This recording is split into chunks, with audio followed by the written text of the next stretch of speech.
Bienvenidas y bienvenidos a esta transmisión especial de Justicia TV desde la Feria Internacional del Libro de Guadalajara.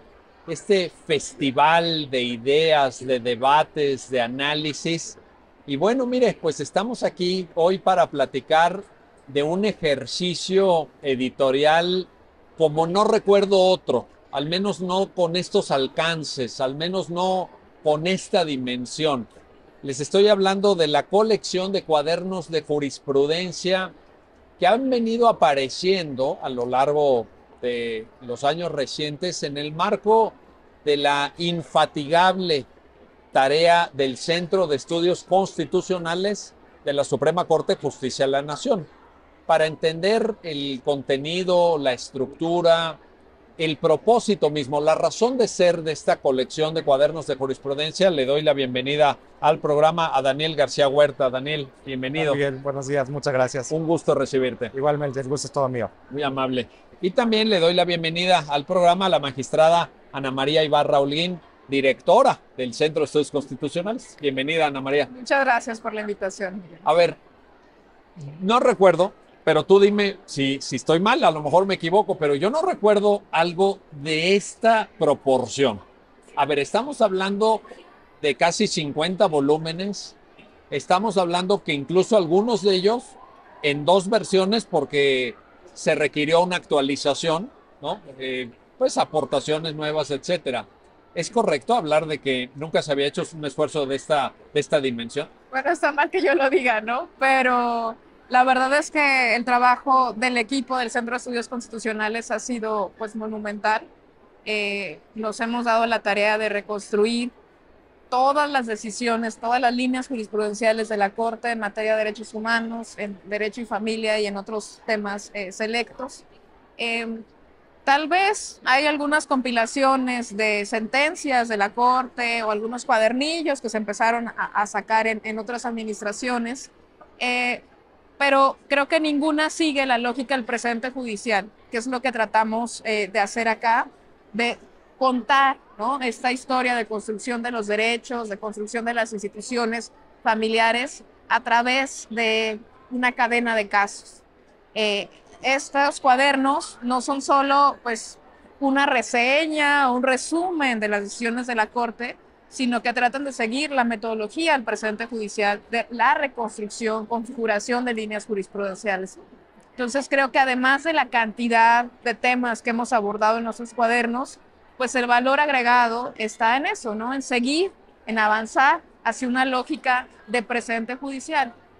De hecho, estas historias o estas decisiones de la Corte están contadas con la estructura del presente judicial que después se estableció en la reforma judicial, que tiene que ver con pues, establecer un hecho, una pregunta, una respuesta y las razones que llevaron a la Corte a asumir esa respuesta. Esto no es otra cosa más que cómo se analiza o determina la ratio decidendi de un asunto.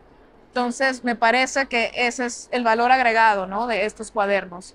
Ahora, en esa lógica, y me parece muy afortunada la referencia que haces a la figura del precedente que se incorpora incluso a nivel constitucional en la reforma de marzo de 2021, ¿no es también esta colección, Ana María, te lo planteo, te lo pregunto, una invitación a trascender un poco, y lo digo con todo respeto, pero a ir un poquito más allá de las tesis de jurisprudencia, que muchas veces nos formamos con ellas, ¿eh? O sea, incluso en universidades hasta vanguardistas, todo, decían, no, no, no, es que te vamos a dar la jurisprudencia actualizada, pero eran las tesis. ¿No es también un esfuerzo para mirar un poquito más allá? No estoy diciendo que las tesis no sean útiles, no estoy diciendo que no se tengan que voltear a ver, son incluso una fuente formal del derecho, pero esto es una invitación a decir, aquí hay una profundidad, que a lo mejor la tesis no necesariamente te la aporta. ¿Es esto así? Pues lo voy a decir también con todo respeto, pero es mi apreciación personal. Sí, yo creo que las tesis le han hecho mucho daño al sistema jurídico mexicano. Mucho daño. Sí, porque las tesis nos cuentan cualquier cosa que al secretario proyectista desee establecer en una tesis, y lo digo porque yo fui proyectista muchos años, va a quedar ahí y después puede convertirse en jurisprudencia. Pero ni siquiera puede tener que ver con la ratio decidente del asunto. Es decir, hemos hecho tesis de cualquier cosa, de óbiter, de consideraciones que se dijeron a paso, de paso, sin tener en cuenta los hechos que motivaron esa además, solución. Ana María, el lector de esa tesis no sabe qué es obiter dicta o qué es ratio decidendi. No te puedes dar cuenta como lector. Me estoy poniendo los zapatos del lector. No te puedes dar cuenta porque es abstracta la tesis. Claro. Entonces, una tesis puede ser utilizada tanto para encontrar la solución A como para justamente la solución contraria, no A. Y esto es lo que ha estado pasando en nuestro sistema jurídico por años. Y estamos acostumbrados a argumentar el derecho a través de estas fórmulas abstractas que están desconectadas de los hechos. Entonces, sí, los cuadernos son una invitación a leer los derechos o estos temas selectos a partir de sentencias. Porque recordemos que las tesis son solo un vehículo de comunicación de los criterios, pero no son el precedente judicial. Realmente no es lo que vincula. La jurisprudencia está en las decisiones, en el precedente. Ahí está. Bueno, a ver, Daniel García Huerta, cuéntanos un poco o coméntanos la estructura de estos cuadernos, porque evidentemente en este marco de reflexión que Ana María Ibarra nos acaba de compartir, pues uno puede decir, bueno, puede haber cuadernos de jurisprudencia en materia fiscal, o en materia familiar, o en materia penal, o en materia, de responsabilidad extracontractual, como lo hay, por cierto, uno de ellos, etcétera. Pero finalmente si bien es cierto que abarca una temática muy amplia, pero también tiene una estructura. La obra, el conjunto, cuando uno ya ve la película completa, encuentra uno una estructura, una metodología. Un comentario, por favor, Daniel. Justo, creo que es muy importante lo que mencionas, porque a pesar de que vemos el producto ya terminado, detrás de este producto hay todo un trabajo, digamos, intelectual y también análisis súper importante que, digamos, desde el Centro de Estudios Constitucionales hemos diseñado también para tratar de implementar, no solamente quizás con precedentes de la Corte, pero quizás con otras instituciones. Y la metodología es una metodología en términos generales sencilla, pero la aplicación o la implementación de la metodología es bastante, digamos, laboriosa. Para elaborar los cuadernos de jurisprudencia hay un equipo muy amplio en el Centro de Estudios Constitucionales de estudiantes que, digamos, han leído una cantidad impresionante de sentencias, porque para seleccionar las 50, 100 sentencias que están dentro de un cuaderno de jurisprudencia hay que leer cerca de 500, 400 sentencias. ¿Por cada cuaderno? Por cada cuaderno, porque pasa primero por ¡Wow! Identificar el universo, ¿no? El universo de sentencias, y de ahí justamente ir armando la línea jurisprudencial, porque no todas las sentencias están acá. La Corte todos los días emite una cantidad impresionante de sentencias en distintos temas, y creo que una de las grandes virtudes de los cuadernos de jurisprudencia es que justamente expone de manera muy concreta cuál es la línea jurisprudencial que la Corte ha desarrollado sobre un tema muy concreto y sobre un tema muy específico.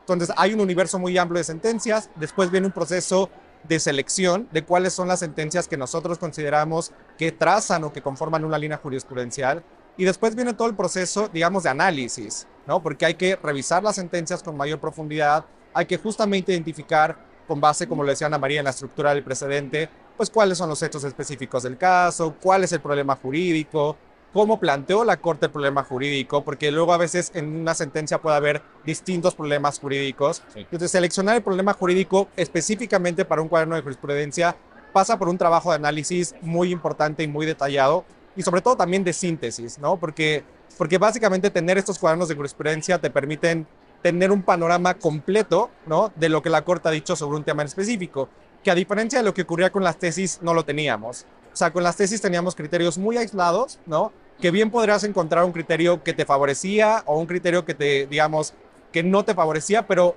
digamos, era casi un uso arbitrario de las tesis, ¿no? Y creo que con esto nos permite entender el panorama como más estructurado de cómo está pensando la Corte y cómo está resolviendo la Corte un problema en específico. Oye, y déjame ya agregar un elemento que estoy cierto que los lectores de los cuadernos de jurisprudencia van a valorar mucho. A la hora de poner por escrito todo ese filtrado que va de esas 500 o 700 sentencias por cuaderno a la selección de las 50, 80 o 100 que van a recoger en la obra, etcétera, el poner por escrito de manera sencilla, de manera asequible, con un lenguaje que, si bien es cierto, es un lenguaje como no podía ser de otra manera, que incorpora tecnicismos, pero no es el típico lenguaje jurídico críptico, un poco oscuro, difícil de asimilar a veces. Yo creo que es un lenguaje, en la forma de redactar, me parece que se identifica un propósito de claridad, un propósito de pedagogía y de compartir conocimiento. Y eso también, Daniel, abona al final en una calidad de la obra muy significativa, creo yo. Totalmente. Quizás puedo plantearlo como en un ejemplo. Una sentencia puede ser como un largometraje, una película completa, ¿no? Lo que hacen los cuadernos de jurisprudencia es darte el corto de la película, lo más importante, cuáles son los hechos. Es como un avance de lo que vas a ver completo en la sentencia, porque una de las cosas que también tratamos de fomentar es, bueno, hay que revisar la sentencia, digamos, completa, pero los cuadernos lo que hacen es dar como un panorama, un corto de qué trae la sentencia y sobre todo plantearlo en un lenguaje mucho más accesible, preguntarnos qué pasó, cuál es el problema, ¿no? que la Corte intentó resolver. Y es un problema muy sencillo que tiene que ver con hechos de me divorcié o me robaron, o sea, problemas, digamos, de la vida cotidiana, ¿no? Que la Corte resuelve y que a veces, como dices, es muy difícil entender o es muy difícil que la gente socialice justamente esos problemas y esos conocimientos jurídicos.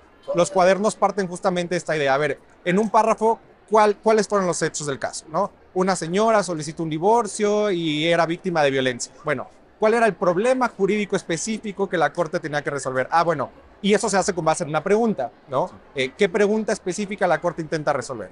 Y a partir de eso decimos, bueno, justo desde la perspectiva de la ratio decidendi, hay 3 criterios o un criterio fundamental que resuelve ese caso, ¿no?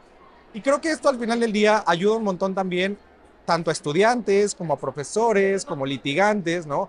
Que ahora tienen justamente información para saber, este criterio sí me sirve porque se parece a mi caso, o este criterio no me ayuda porque es una cosa distinta a mi caso, ¿no? Y creo que eso justamente lo que permite es ir repensando la manera en cómo utilizamos el derecho desde la educación, desde el litigio, desde la academia. A ver, en este ánimo, regreso contigo, Ana María Ibarra, en este ánimo que Daniel nos acaba de comentar, de difundir, de hacer asequible este conocimiento, de todo este gran filtrado, creo que un logro muy destacable que pues te corresponde en buena medida a ti por la tarea de dirección del Centro de Estudios Constitucionales es difundir. Y leía por ahí una estadística y te quiero preguntar si es cierta o no, porque a mí me pareció, si es cierta, híjole, impresionante. ¿Estos cuadernos se han descargado 500,000 de veces? ¿Sí es cierto eso o no? A ver, Así cuéntame. es. Bueno, según lo que nos informan, pues nuestras bases de datos se han descargado 500,000 de veces. 500,000 de veces. A ver, no hay un libro jurídico que tenga ese tiraje en toda la historia del derecho mexicano, ni el de Introducción al Estudio del Derecho de Eduardo García Maínez. Bueno, no lo Bueno, a lo sabías. mejor ese sí, a lo mejor ese sí, corrijo. Ya. Pero de ese nivel, ¿estás Pues, compitiendo con Eduardo García Maínez? y la verdad es que a nosotros nos preocupa mucho la difusión. No estamos todavía satisfechos con la difusión que hemos ¿Crees que tenido. falta? Sí, porque creemos que tienen que ser un material de consulta obligado en todas las escuelas. ¿Cómo enseñar derecho de familia con el Código Civil que está ya totalmente reconfigurado a partir de las decisiones de la Corte? No obstante eso, se sigue enseñando derecho a familia con los códigos civiles de las entidades. Entonces, obviamente, no estamos mirando a lo que es el criterio ya vinculante para ese tipo de problemas. Me parece que en difusión nos falta todavía muchísimo, que eso debería sí llegar a todas las personas, porque al final es cómo pueden ejercer sus derechos las personas si no los conocen. Y esto es, pues, lo que ha dicho la Corte, que son los derechos. Como platicábamos en otro programa, ¿no? La Constitución nos dice pues, que tenemos derecho a la libertad de expresión, a la educación, pero bueno, eso dice todo y nada. ¿Qué significa eso en el caso concreto de una persona, un niño con discapacidad que quiere ir a la escuela y le están negando su acceso a la educación, ¿no? Bueno, pues acá en los cuadernos podemos encontrar ese problema que ya fue resuelto por la Corte. Y entonces ahí hay una respuesta para ese problema concreto de este niño.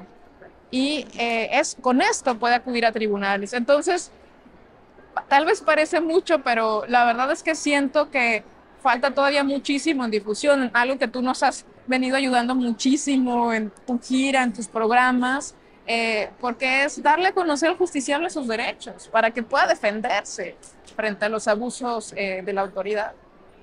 Bueno, también responde a un modelo de comunicación social pues en donde el ministro Arturo Saldívar ha puesto mucho énfasis, ¿no? No sirve a veces solamente resolver el caso concreto, que evidentemente es importante, pero también hacer que esos criterios trasciendan, ir un poco más allá. Y este es un resultado muy orientado por esa determinación de política pública comunicacional de un Poder Judicial Federal que también ha sido objeto de renovación. Antes me acuerdo que le escuché a algún presidente de la Corte decir, pues ahí están las sentencias, si quieren léanlas, pero casi nadie las leía, casi nadie, y ni siquiera estaban en internet ni nada. Entonces esto sí es un paso adelante importante. Seguirle el paso a la Corte Mexicana es muy difícil, incluso para los que estamos dentro de la Corte Mexicana. Imagina, cada sesión en sala se resuelven entre 70 y 150 asuntos. ¿Cada sesión? Cada sesión, en primera sala y en segunda sala. ¿Quién va a seguirle como toda la trayectoria, todas estas resoluciones? Es muy difícil. Entonces, nosotros desde dentro, que tenemos acceso a estos buscadores jurídicos, que bueno, ahora este buscador jurídico ya también es accesible para todos y todas, pues vamos tratando de trazar, ¿no?, estas rutas a través de líneas jurisprudenciales y a través del lenguaje ciudadano, ¿no?, en la medida de lo posible, pues con ese fin de comunicar. Ahí está la cuestión. Bueno, vamos a hacer una pausa. Estamos en un programa especial de Justicia TV desde la Feria Internacional del Libro de Guadalajara. Estamos hablando de esta colección integrada prácticamente por 50 volúmenes, los cuadernos de jurisprudencia, diversas líneas temáticas que sistematizan, que difunden el conocimiento jurídico, los criterios de la Suprema Corte de Justicia de la Nación. Regresamos.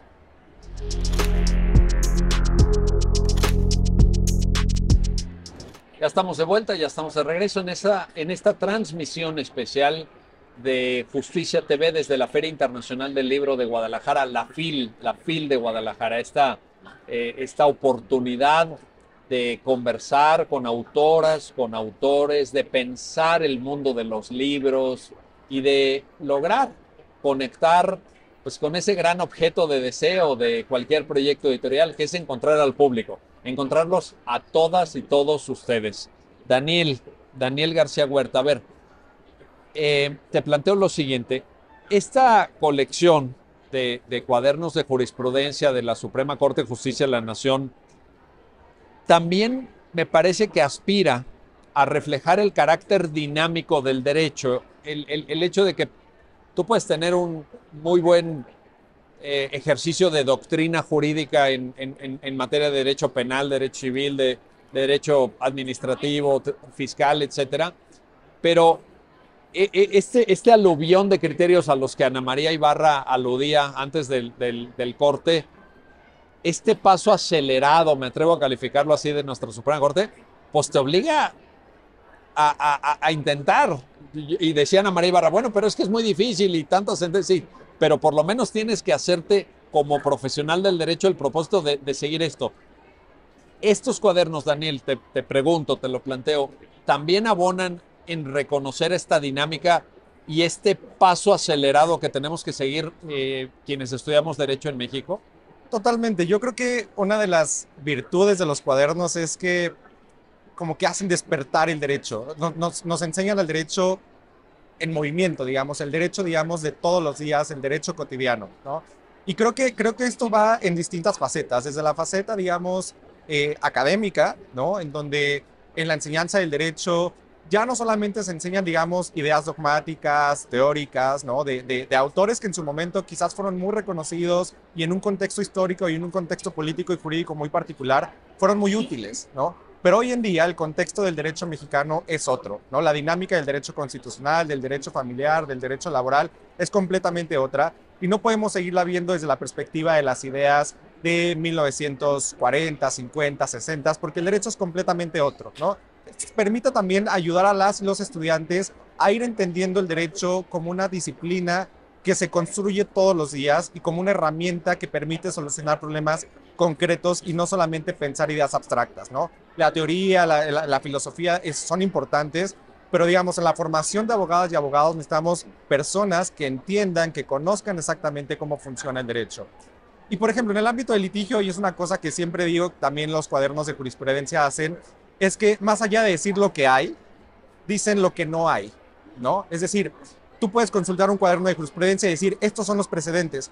Oye, pero yo tengo un caso que no se parece a ninguno de los que están acá, ¿no? ¿Cómo puedo plantear un caso o cómo puedo plantear una pregunta a la Corte para que la Corte resuelva esta pregunta? Y entonces eso te abre un montón de posibilidades para el litigio estratégico, para el litigio privado, para las clínicas pro bono, ¿no? Es decir, te permite justamente ser una herramienta para tratar de fortalecer y avanzar justamente en el desarrollo del derecho. Y creo que más bien también se inserta en una lógica, digamos, de evolución permanente que ha tenido el derecho mexicano desde reformas importantes como 2008, 2011, 2021. Y creo que más bien los cuadernos vienen a ser esta pieza que permite justamente movilizar las reformas constitucionales que han marcado, digamos, el desenvolvimiento del derecho mexicano en los últimos años. El derecho en movimiento, muy bien definido, o el movimiento del derecho. Exactamente. También. Ana María Ibarra, cuéntanos por favor, ¿cómo fue que eligieron estas líneas temáticas? ¿Qué criterio, por ejemplo, derecho y familia, por ejemplo, bueno, derechos humanos, es importantísimo, y luego un rubro un poquito más amplio, digamos más diverso, de temas selectos del derecho, etcétera? ¿Por qué? ¿Por qué esto? Creo que lo que queríamos reflejar pues es precisamente el derecho de creación jurisprudencial. Obviamente cuando hablamos de derechos humanos es la Corte quien le dota contenido a través de la resolución de cada caso. Pero también en derecho y familia sí creemos que la Corte, y bueno, no solo creemos, sino que está así demostrado, ha reconfigurado toda esta área del derecho a partir de este fenómeno que llamamos la constitucionalización del derecho de familia. Entonces quisimos exponer aquellas materias que han tenido un impacto, que han sido transformadas de una forma más profunda por la Suprema Corte. No podemos entender libertad de expresión si no vamos y vemos todo lo que ha resuelto la Corte en ese tema. No podemos entender derecho a la igualdad y discriminación sin tener de la mano la jurisprudencia de la Corte mexicana. Pero tampoco podemos entender el derecho de daños, por ejemplo, nada más viendo el Código Civil, porque es la Corte mexicana quien le ha dado, a pesar de estas normas antiquísimas que están establecidas en los códigos civiles de responsabilidad extrapatrimonial, pues vemos que es la Corte quien ha tratado de modernizar, ¿no?, estas áreas del derecho a partir, ¿no?, de sus interpretaciones. Entonces, por eso también hay ciertos aspectos o temas selectos de derecho, como es derecho de daños, y otros temas, o responsabilidad patrimonial del Estado, otros temas donde teníamos como curiosidad, obviamente, pues académica o intelectual, como son evidencia científica.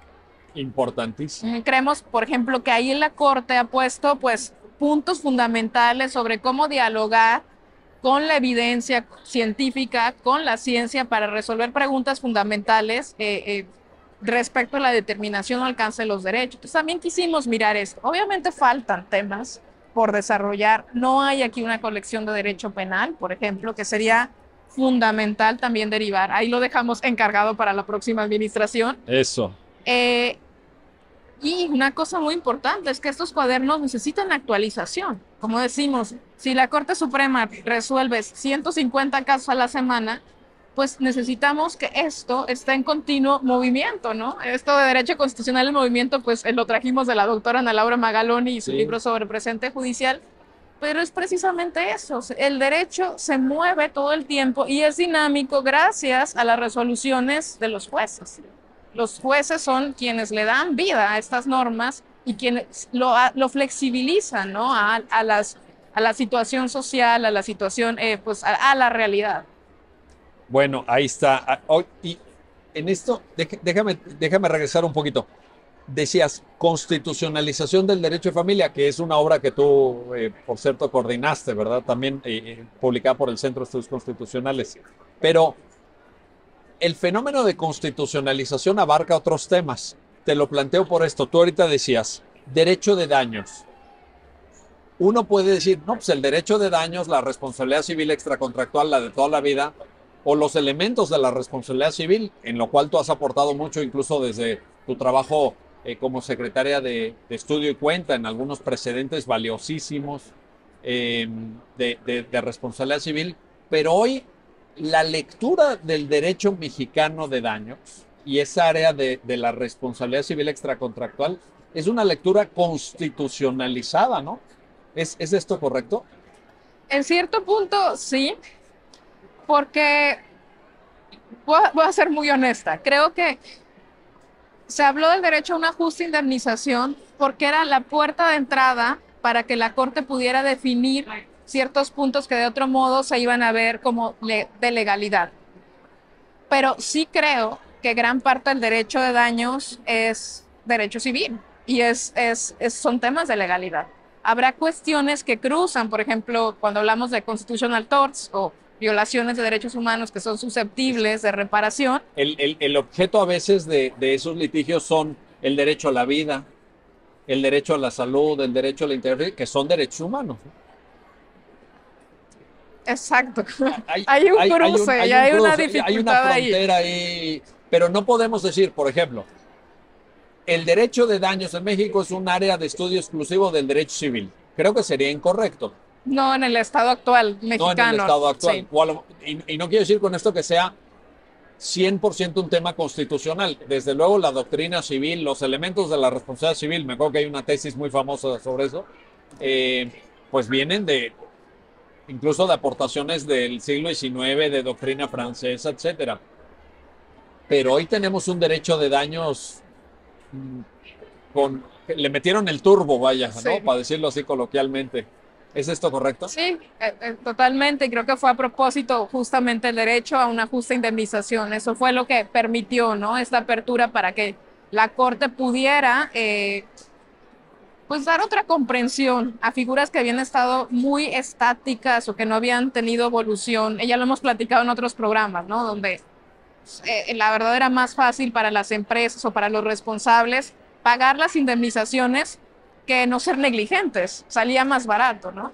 Entonces esto obviamente pues tiene que cambiar. Si no responde a las necesidades sociales, había que cambiar. No ha cambiado a nivel legislativo. Me parece que era necesaria pues una transformación jurisprudencial. Sin duda alguna. A ver, Daniel, regreso contigo, Daniel García Huerta. Mencionaban a María un tema que a mí me genera mucho interés y que espero que el cuaderno relativo sea muy leído, de la evidencia científica. Porque el tema de la evidencia científica se ubica dentro de un campo más amplio, que es el razonamiento probatorio, en lo cual el Centro de Estudios Constitucionales de la Corte, bajo tu guía, Ana María, ha hecho enormes aportaciones. Creo que ha habido una revalorización también del razonamiento probatorio, etcétera. Pero en este cuaderno de la evidencia científica, Daniel, ¿no te parece que también hay una forma de pensar el derecho? De Claro. pensar el derecho con insumos que vienen de otros campos, que vienen de otro conocimiento, pero que también humildemente pues tenemos que reconocer que los abogados y las abogadas lo necesitamos y que no podemos solos. Sí. ¿Concuerdas con esto? No, totalmente. Yo creo que cuando hay, por ejemplo, cuadernos sobre evidencia científica, incluso el propio cuaderno de control de convencionalidad, que tiene algunas cuestiones quizás un poco más procesales, quizás no tan sustantivas en términos de un derecho en concreto, ¿no? Me parece que es importante, o sea, es importante definitivamente lo que la Corte decide, pero es igual de importante cómo es que lo decide la Corte.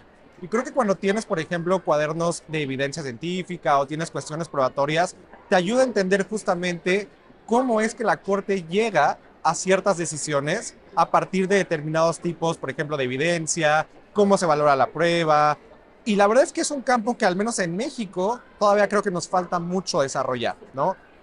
Hace pocos años empezó, digamos, el tema del derecho probatorio en México, pero falta todavía ir articulando nuestro propio derecho probatorio a partir de las reglas muy específicas que la Corte va dando. Y creo que si revisamos los cuadernos, por ejemplo, Evidencia Científica es uno de los cuadernos que ya se actualizó. Hay una diferencia importante entre el primer cuaderno de jurisprudencia y el segundo cuaderno de jurisprudencia, o la actualización del cuaderno de jurisprudencia, porque los criterios van teniendo una forma un poco más consolidada. Es decir, incluso en la propia creación, ¿no?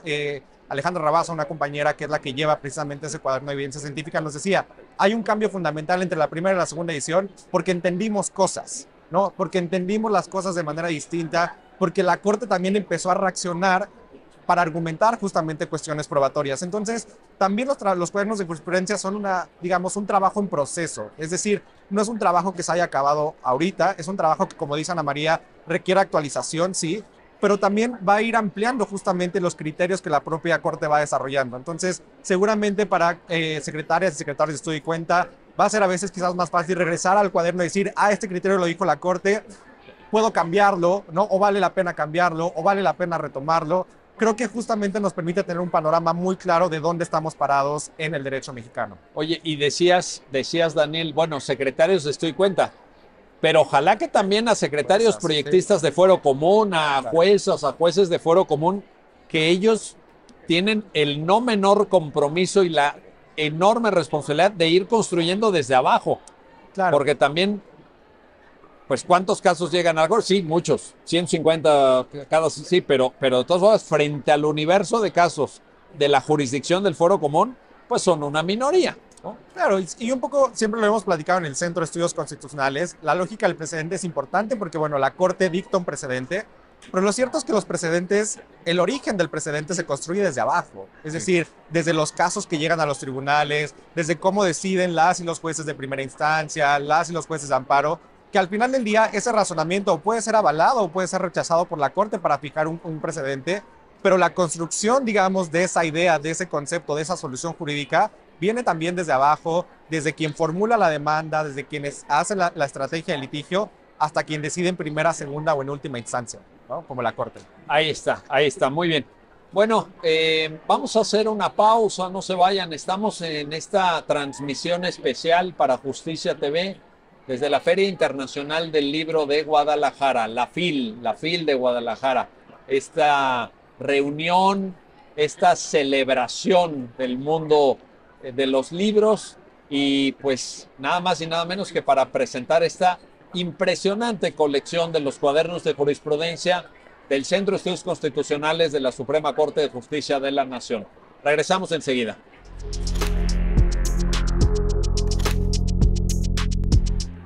Ya estamos de vuelta, ya estamos de regreso en esta transmisión especial para Justicia TV desde la Feria Internacional del Libro de Guadalajara. Estamos hablando de la colección de cuadernos de jurisprudencia, una obra, un conjunto de obras, una tarea editorial, un proyecto inmenso de difusión, de sistematización, de síntesis también, decían nuestros invitados, pues que requiere un esfuerzo muy, muy considerable. Ana María Ibarra, nos comentabas, también Daniel abonaba en ese comentario, se requiere actualización, hay cosas que no, hay materias que todavía no se sistematizan. Citabas el caso del derecho penal, por ejemplo.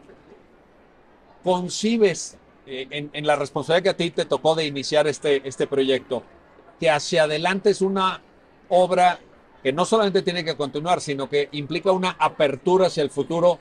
Incluso te lo planteo en estos términos, temas nuevos.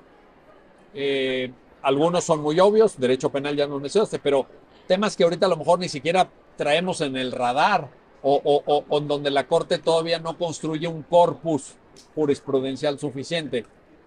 ¿Vislumbras esta apertura al futuro de la obra? A mí me gustaría pensar que sí. Me gustaría pensar que estos 50 cuadernos son la base para un proyecto de más largo alcance en el tiempo y también en la extensión, por las virtudes que tiene pues que tiene este proyecto, ¿no?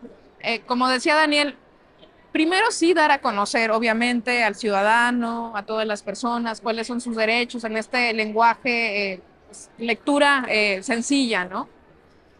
Pero también les sirve a los jueces para seguir sus propios precedentes. No podemos avanzar, hablar de una cultura del precedente judicial si no vemos qué es lo que como jueces resolvimos en el pasado. Que un poco es la lógica del precedente. Para eso existe la figura del precedente, ¿no? En ese diálogo en el tiempo. Pero si no sabemos qué se resolvió en el pasado, pues vamos a resolver cualquier cosa, en el caso que tenemos enfrente. Y pasa, ¿eh? Y pasa. Sí, y muchas veces pasa porque es difícil, como decíamos, seguirle el paso, ¿no? Rastrear esta cadena de casos, de decisiones. Y eso es también lo que pone en el centro estos cuadernos de jurisprudencia. Están aquí las decisiones, ¿no? Bueno, no sé si se alcanza a ver en la cámara, pero, por ejemplo, nosotros así nos imaginamos el precedente judicial, como una constelación, ¿no? Donde están conectados una sentencia con otra. A veces una sentencia ilumina de una forma, más clara una situación, porque fue una sentencia hito, una sentencia paradigmática. Luego, un poquito atrás, está una sentencia a lo mejor un poco más tibia, otra que agrega un elemento adicional. Entonces, tampoco la línea jurisprudencial es como una cadena ordenada, lineal, perfecta, ¿no? Sino que más bien lo vemos así como una forma de constelación de cómo se van como interrelacionando estas decisiones judiciales. Pero para el juez, para el secretario, pues ver esta cadena, ver lo que ya se resolvió, ver en lo que se avanzó, etcétera, es fundamental y nos permite entonces generar un derecho con base en el presente judicial que no tiene otro objetivo más que darle coherencia al derecho, ¿no? Si los jueces crean derecho como lo crean, pues tendría que ser un derecho pues coherente, un derecho ordenado, que no tuviera vaivenes de 180 grados sin mayor reflexión o justificación, para dar pues seguridad jurídica e igualdad en la aplicación de la ley. Eso me parece, o hago votos porque sea pues el inicio de algo más grande, algo para quedarse. Como decía Daniel, es una metodología que nos costó mucho generar, que estamos compartiendo de hecho ahora mismo con otras relatorías de Cortes Supremas de la región de Latinoamérica, porque bueno, nuestro padrino intelectual es Diego López, al igual que Ana Laura Magaloni, pero él nos decía, Diego, yo escribí estos libros sobre el derecho de los jueces, sobre precedente judicial, pero nadie lo puso en práctica. Ustedes lo pusieron en práctica y quiero que otras cortes de Latinoamérica lo vean. Entonces, estamos en ese trabajo de transferencia del conocimiento también con otras instituciones como el INAI y el Tribunal Electoral, porque creemos que hay algo valioso ahí, ¿no? Algo que tiene a lo mejor un propósito hacia el derecho en general, que es pues la certeza, la seguridad, la igualdad en la aplicación de la ley, que no sea un derecho tan caótico, tan dependiendo, ¿no? Como dicen, del cuate es la pedrada, sino que sea un derecho más pues racional. En este tenor, Daniel, de lo que apuntan a María Ibarra, y me parece muy afortunado, yo también voy a intentar mostrarlo, en cada cuaderno de jurisprudencia, en la portada y luego en interiores hay una composición gráfica interesante que intenta reflejar una constelación. Y ahora Ana María Ibarra nos acaba de ilustrar sobre el propósito específico. Sí, Pues mira, aquí lo vemos, aquí también lo podemos mostrar, ojalá que salga bien a cámara, si no hay nuestro equipo de producción nos va a ayudar después, pero aquí lo que estamos viendo es una composición gráfica que en sí misma manda un mensaje. Me refiero a la portada, pero también en interiores, en este esfuerzo, que también esto requirió trabajo. Esto no es gratuito, no es que ya estuviera por ahí y lo bajaste de internet y ya. Esto ustedes lo hicieron. Y en el equipo de diseño y en el equipo de sistematización de criterios, pues aquí hay horas persona invertidas, etcétera. Cuéntanos, ¿qué querían reflejar con esto? ¿Qué mensaje hay aquí?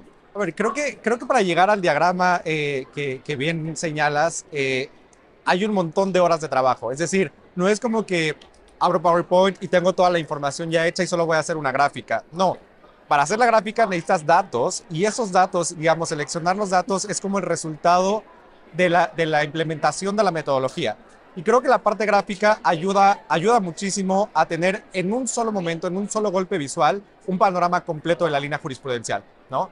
Porque también, como se van a dar cuenta en los gráficos, puede haber un gráfico sobre, por ejemplo, matrimonio y divorcio, pero sobre ese tema en específico, sobre matrimonio y divorcio, hay un montón de criterios distintos que están dentro de ese, digamos, de ese tema general que es matrimonio. Entonces, por ejemplo, en el caso de matrimonio, la Corte tiene criterios sobre matrimonio igualitario, digamos, sobre matrimonios entre personas menores de edad, es decir, es un mundo muy amplio y tener, digamos, tener la gráfica dentro del cuaderno de jurisprudencia te permite saber, ok, aquí está todo el escenario, todo el universo de matrimonio. Yo puedo identificar a partir de un color o de un bloque qué sentencia en específico es la que me interesa. Es como una clase de índice visual, pero para llegar a ese índice tuvimos que haber revisado una cantidad impresionante de sentencias y creemos que básicamente los cuadernos es importante que tengan información, digamos, escrita, pero que también empecemos a utilizar otro tipo de herramientas gráficas, otro tipo de herramientas que nos permitan justamente ir, sobre todo utilizando los precedentes y utilizando los cuadernos de jurisprudencia,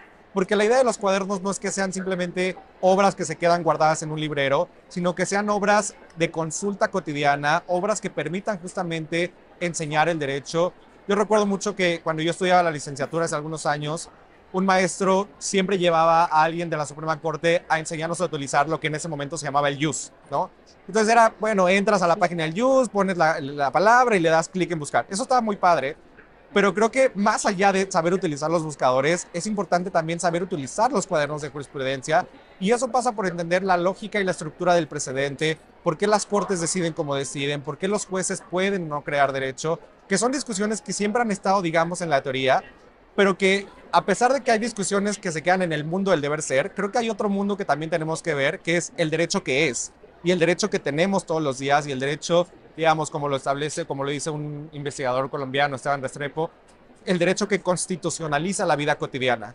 Estos cuadernos lo que hacen es constitucionalizar la vida cotidiana porque los problemas que enfrentamos todos los días están en criterios que la Corte ha decidido y los criterios que la Corte ha decidido están precisamente en estos cuadernos. Ahí están en esos cuadernos. A ver, Ana María, regreso contigo para esto.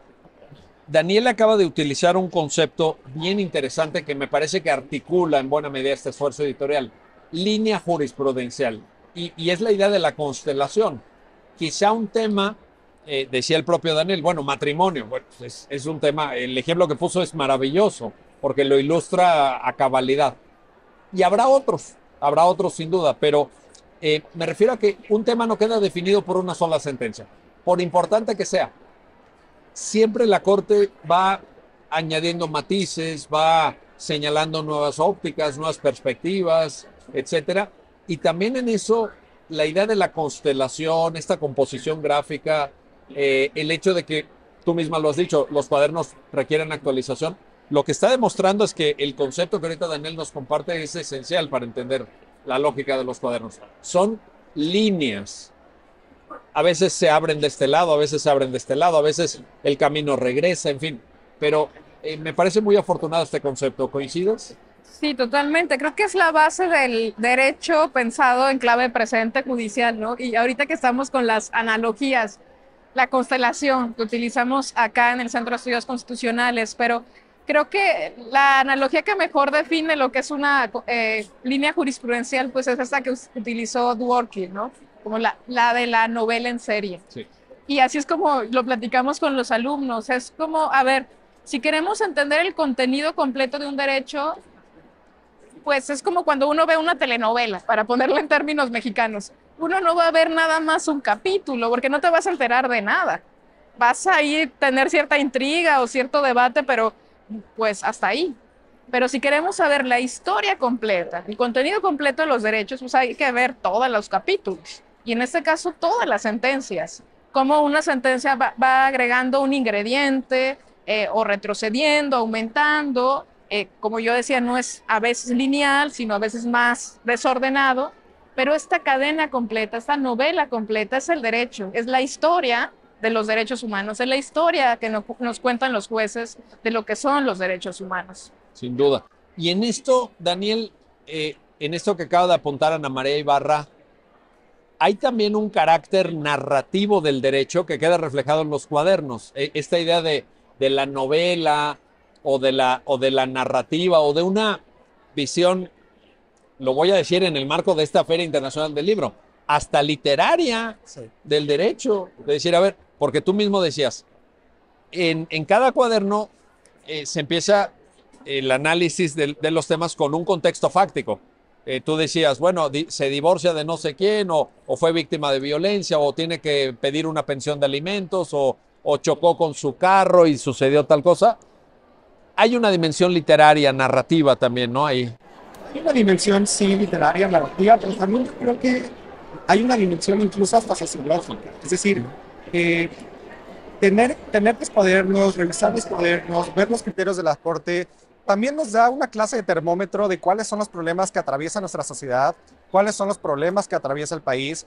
Por ejemplo, si ustedes revisan los cuadernos de igualdad, ¿no? En materia de género, nos vamos a dar cuenta de la problemática tan grande, ¿no?, que enfrenta la sociedad en temas de género, en temas de igualdad, en temas de discriminación, y un poco también lo que el derecho puede hacer, lo que el derecho puede aportar para solucionar ese problema.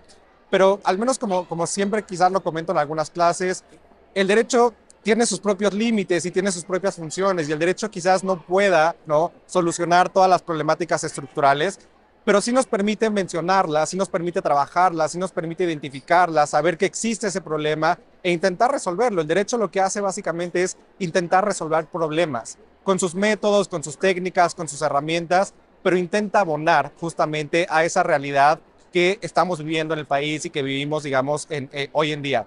Y tener justamente los cuadernos y partir de un problema muy concreto, de unos hechos en específico, también abre un poco la perspectiva democrática del derecho. Es decir, Claro. yo me identifico con ese caso porque es mi caso, ¿no? Porque quizás una persona que revise el cuaderno de jurisprudencia sobre matrimonio o sobre seguridad social o sobre derecho laboral va a decir, a mí me pasó lo mismo, ¿sí? Yo me identifico con esta problemática porque son problemáticas del día a día. Son historias, digamos, de las personas que acuden a los tribunales a intentar obtener una solución. Y que eso es lo seguirán que- aconteciendo con alta probabilidad. Vaya, no hay ninguno de estos temas que ya esté zanjado Completamente. o que ya digas, no, ya de matrimonio ya no va a llegar nada. No, pues va a seguir llegando. Va a seguir llegando porque los problemas que resuelve el derecho son los problemas que existen en la sociedad, y la sociedad va a seguir teniendo, digamos, problemas, va a seguir cambiando. Quizás hace 20, 30 años la sociedad no pensaba que el matrimonio entre personas del mismo sexo fuera un problema. Hoy en día es un problema que el derecho tuvo que resolver, que la Corte lo hizo y que lo hizo a través de una línea jurisprudencial sumamente clara, ¿no? Desde el 581 diagonal 2012, desde la propia acción de inconstitucionalidad 2 diagonal 2010. Hoy en día podemos decir que la Corte tiene una línea jurisprudencial sumamente clara en ese tema, que además ha derivado básicamente en que hoy en todo el país el matrimonio entre personas del mismo sexo sea una realidad. Entonces, cuando a mí me preguntan, ¿el derecho tiene impactos? ¿Los presentes tienen consecuencias? Sí tienen consecuencias, quizás no las consecuencias mágicas que queramos de que el derecho solucione todo, pero al final del día hay consecuencias muy concretas, consecuencias muy claras, que es básicamente que las personas hoy pueden gozar quizás de mayores derechos o de tener un ejercicio más fuerte de derechos que quizás el que teníamos hace 15 o 20 años. Pues no es poco. No es poco, yo creo que es un montón y ha sido en poco tiempo. Y esta colección de cuadernos de jurisprudencia abona también a ello. Completamente. Es una gran contribución. Esa es la Daniel idea. García Huerta, Ana María Ibarra, gracias. Gracias a los ti. dos. No, al contrario. Enhorabuena. Ay, se Muchas felicidades. descargan gratis en la página del Centro de Estudios Ahí Constitucionales. está, para que los bajen a sus dispositivos Así es. digitales Todos y los están ahí. compartan, ¿no? Y además están linkeados a las sentencias. En la versión online, cada uno de los asuntos le da uno clic y te lleva la sentencia completa. El Esta lógica de paquete precedente. completo, entonces. Sí. El paquete Gratis ahí disponible para y todos. gratuito, Sí. gratuito.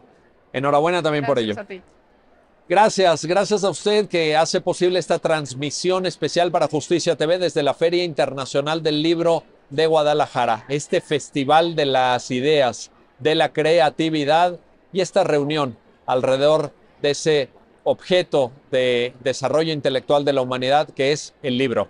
Gracias y hasta pronto.